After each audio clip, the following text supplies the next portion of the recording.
Could a strange substance found by a southwest Arkansas man be part of a government test? Well, that's the question at the heart of a phenomenon called chemtrails, now getting widespread attention. Well, tonight, KSLA News 12 investigation reporter Jeff Farrell shows us the results of testing we had done about what's in our skies. It seemed like some mornings it was just crisscrossing the whole sky. It was just like a giant checkerboard. Bill Nichols snapped several photos of the strange clouds from his home in Stamps, Arkansas. They begin as normal contrails from a jet engine, but do not fade away like a normal contrail. Soon after, he saw particles in the air. You know, because we'd see it drop to the ground in a haze. Nichols then noticed the material collecting on the ground. This is water and stuff that I collected in bowls. I had it set out in my backyard on my dad's pickup truck. KSLA News 12 had the sample tested at a lab. The results? A high level of barium, 6.8 parts per million, more than 3 times the toxic level set by the EPA. Armed with these lab results about the high levels of barium found in our sample, we decided to contact the Louisiana Department of Environmental Quality. They told us that yes, these levels are very unusual, but at the same time they added the caveat that proving the source is a whole nother matter. Barium is a hallmark of other chemtrail testing, which even attracted attention from a Los Angeles TV station. There's already no shortage of unclassified weather modification programs by the government.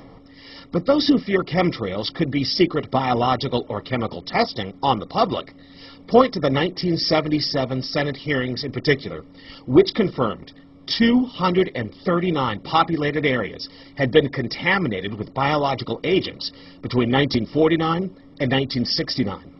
Later, the 1994 Rockefeller Report concluded hundreds of thousands of military personnel were also subjected to secret biological experiments over the last 60 years. But could secret testing be underway yet again? I'd rather it be something inert and benign, something that's, not causing any damage, but I'd like to know what it is. KSLA News 12 discovered chemtrails are even mentioned by name in the initial draft of House Bill 2977 back in 2001 under the Space Preservation Act. But the military denies any such program exists. Jeff Farrell, KSLA News 12 reporting. And it turns out until 9 years ago, the government had the right under U.S. law to conduct secret testing on the American public under specific conditions.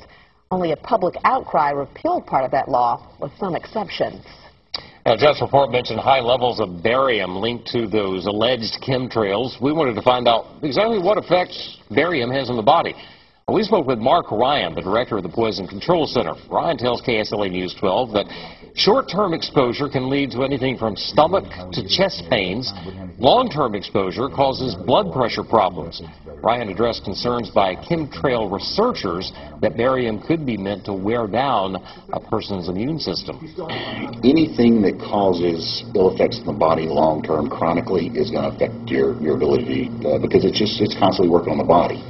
So from that aspect, yeah, that's a potential. Ryan says he's conducted research on his own about secret government testing on the public, but he's still a bit skeptical about the alleged chemtrails, at least at the moment, because the Poison Control Center has seen no calls about exposure to barium.